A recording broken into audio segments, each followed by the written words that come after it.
The Super Bowl is coming up here in less than a week. San Francisco 49ers, Kansas City Chiefs.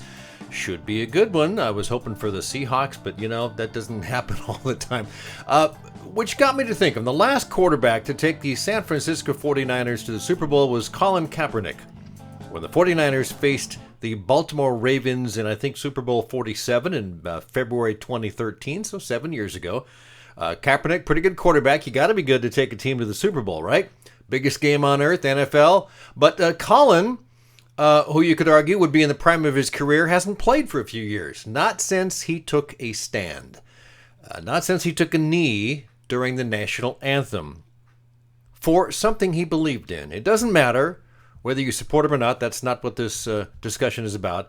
He took, in his mind, a principled stand, and you could say it cost him his career.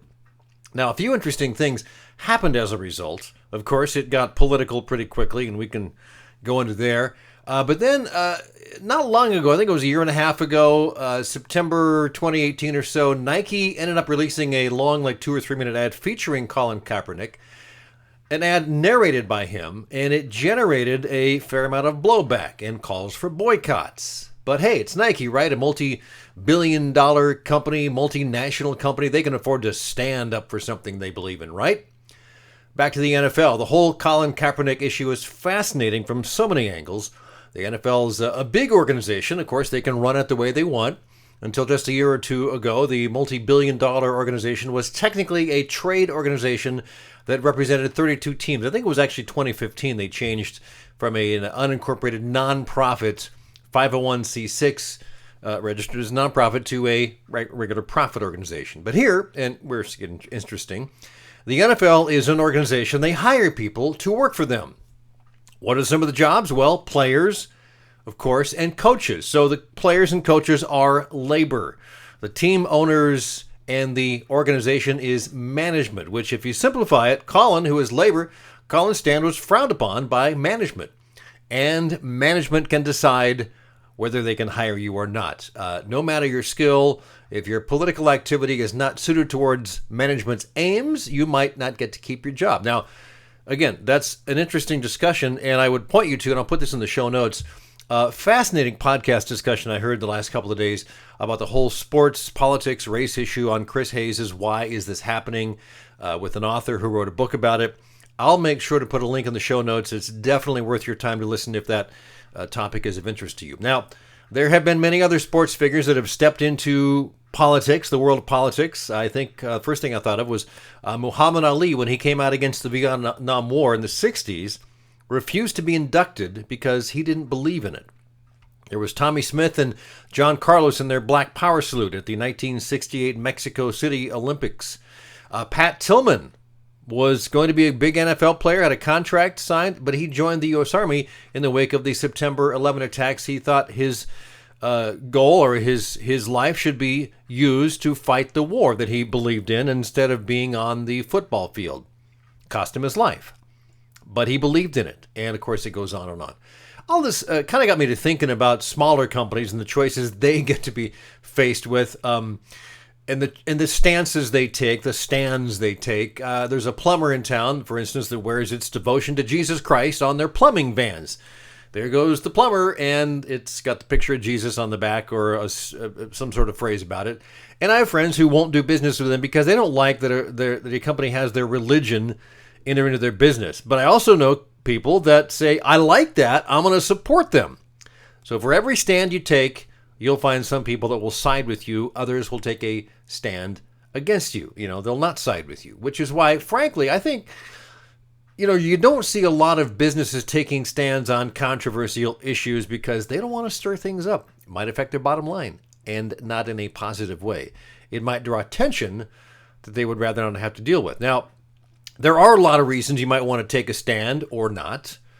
Are you for or against LGBT rights? Are you for or against, immigration reform? Are you political? Do you want your religious beliefs known? Do you want to support the fight against climate change? Or do you even believe in climate change? A lot of issues you can step into, right? There are a number of high-profile organizations, such as the University of California, and I read this the other day, I can't think of the name, a really big hedge fund leader that have decided to disinvest in fossil fuels because they want to be seen as not supporting fossil fuels because of its impact on the climate. And then I read something just this morning about Bill Gates, multi-billionaire, saying that doesn't really have any effect if you disinvest. But it's taking a stand, so it's public perception. And there's a lot to unpack when you, as a company owner or manager, decide to take a stand on something that may draw attention to you. How will it affect your bottom line? How will your customers react? Will they support you? Will they spurn you? Does your stand communicate the message that you are doing what you believe to be the right thing? Again, public perception, and in today's instant feedback loop, public comments can spread quickly. I mean, within minutes. With social media, something can blow up and totally get out of hand. We've seen that happen many times.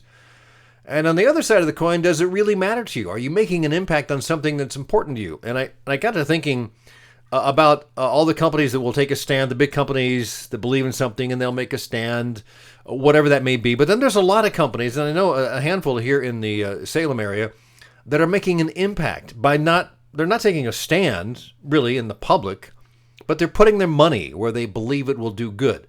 I can think of a couple companies that give money to nonprofits that do work they believe in. They're supporting it. They support local community radio, or supporting programs to get homeless off the street, or support some other cause they believe in.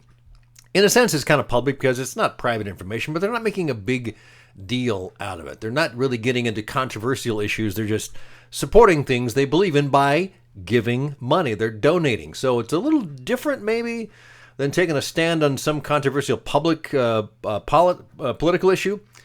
But it may be that giving time and money is actually more important because it's actually doing something. And again, I'm not arguing where you should or shouldn't stand.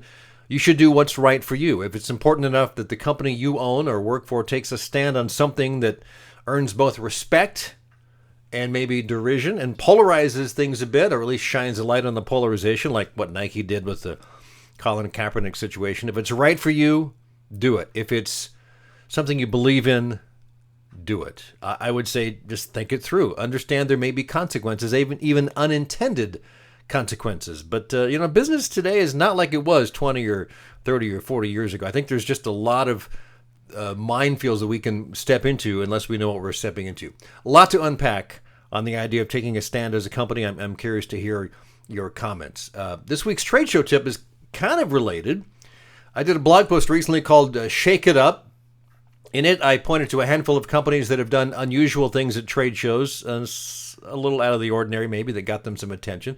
It's a great place to take a stand for something you believe in. I've seen natural food producers, for instance, highlight disappearing farmland and make a big deal out of that. I've seen companies like our client Dave's Killer Bread last year dedicate a part of their display to hiring felons, giving them a second chance. It's important to them. It's an important issue to them, because their company was founded by Dave of Dave's Killer Bread, who had a rocky history, former felon, managed to start a company and make a success of it, and it's important to him. So they took a position. So which they did, and they used their trade show appearance to take the stand. And that's actually not a bad place to do that. If it's something that's important to you, maybe not really political, but it was important to them to take a stand on hiring felons, giving people a second chance. A trade show is actually a pretty good place to do that with the amount of traffic there. And of course, you can take pictures and videos and spool that out into the larger world. All right, just about to wrap it up. I have this week's one good thing, actually kind of two good things. It's women's basketball in the state of Oregon, featuring the University of Oregon Ducks and the Oregon State University Beavers. Ducks and Beavers are both great teams, both in the top 10. At last check, the Ducks were number 4. They have a star point guard named Sabrina Ionescu, who is just incredible to watch. She's not extremely skilled at everything or anything, but she just understands the game and is such a great passer and a very good shooter. She's not really a standout. She just knows the game and knows where people are and knows how to play it, and it's really fun to watch. Of course, the Beavers have moved up to number 7. They played, from when I'm taping this, they played last night. The Ducks got the Beavers, but they are having another match tomorrow. So by the time this posts, maybe they'll split. Who knows? Anyway, good women's basketball in college here in the state of Oregon. If you like good basketball, check them out. They're worth it. And that's it for Trade Show Guy Monday Morning Coffee. Find me at TradeshowGuy.net or TradeshowGuy.blog. That's where the links are to all of the other stuff that I do online, social media, company website, and everything. Thanks for watching. Thanks for listening. Have yourself a great week.